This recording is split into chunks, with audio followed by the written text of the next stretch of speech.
नमस्कार, कसे आहात? आय होप तुम्ही खूप छान असाल. चला तर आपण आज एक हटके आणि वेगळी अशी रेसिपी बनवणार आहोत. बऱ्याच वेळा बऱ्याच जणांच्या घरी ही रेसिपी बनत असते.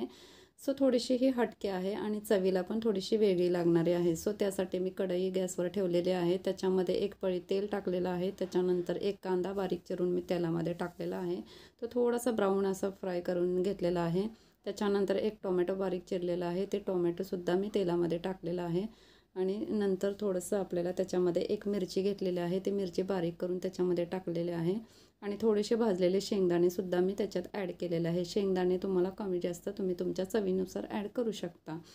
त्यानंतर मी थोडंसं हे सर्व मसाला एकत्र फ्राय करून घेतलेला आहे. कांदा आणि टोमॅटो व्यवस्थित फ्राय झाल्यानंतर त्याच्यात अर्धा चमचा मी हळद टाकलेला आहे. अर्धा चमचा मी जिरा पावडर टाकलेला आहे.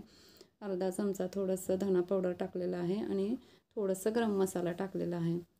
यानंतर थोडंसं चवीनुसार तुम्ही मीठ टाकू शकता. मी छोटा चमचा मी मीठ टाकलेला आहे आणि एक चमचा कसुरी मेथी टाकलेला आहे. हे सर्व मसाले आपल्याला एकत्र करून झाल्यानंतर व्यवस्थित फ्राय करून घ्यायचं आहे.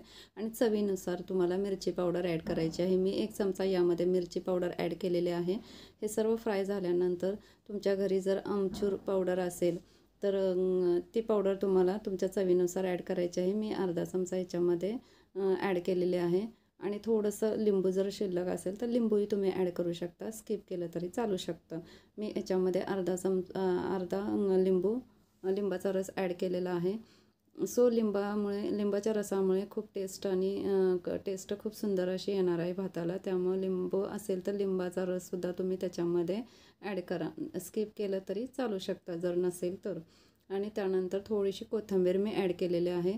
हे सर्व एकत्र केल्यानंतर जो काही आपला शिल्लक राहिलेला पांढरा भात आहे तो आपल्याला त्याच्यात ॲड करायचा आहे. किंवा तुम्ही जर करून ठेवलेला भात असेल तो थंड झाल्यानंतर फ्रीजमध्ये थोडासा थंड करून ठेवायचा आहे. थंड करायला ठेवायचं आहे. थंड झाल्यानंतर तो भात पुन्हा फ्रीजमधून बाहेर काढून थोडासा मोकळा करायचा आहे आणि नंतर मग त्याच्यामध्ये आपल्याला ॲड करायचं आहे. आता हे सर्व पांढरा भात आपण त्याच्यामध्ये ॲड केल्यानंतर व्यवस्थित आपल्याला सर्व फ्राय करून घ्यायचं आहे. आणि फ्राय करून झाल्यानंतर सर्व मसाला जो काय आपण तेलामध्ये फ्राय केलेला आहे तो सर्व आपल्या भाताला व्यवस्थित लागला पाहिजे. अशा पद्धतीनं सर्व बारीक गॅसवर आपल्याला हा भात अगदी व्यवस्थित असा हलवून घ्यायचा आहे. मस्तपैकी आपला भात फ्राय झाल्यानंतर त्याच्यामध्ये चवीनुसार तुम्ही कोथिंबीर ॲड करू शकता. आणि कोथिंबीर ॲड केल्यानंतर थोडासा सर्व बाजूने व्यवस्थित फ्राय करून घ्यायचा आहे. आणि थोडंसं 1 मिनटं आपल्याला बारीक गॅसवर हा भात असाच फ्राय करत राहायचा आहे. सो आपला भात व्यवस्थित छानपैकी भाजल्यानंतर अगदी व्यवस्थित छानपैकी खरपूस असा भाजल्या गेल्यानंतर आपल्याला तो आता खायला घ्यायचा आहे. सो या पद्धतीचा भात केला तर किती खाऊ आणि किती नको अशा पद्धतीचं फिलिंग तुम्हाला येणार आहे. कारण मसाले भातापेक्षा पण खूप सुंदर अशी टेस्ट ह्या भाताला येते. एकदम साध्या सिंपल पद्धतीची रेसिपी आहे. आणि त्याच्यामध्ये तुम्ही जर कोशिंबीर किंवा रायता वगैरे घेतला तर अतिशय सुंदर अशा पद्धतीचा भात आपल्याला खाण्यासाठी तयार होत आहे.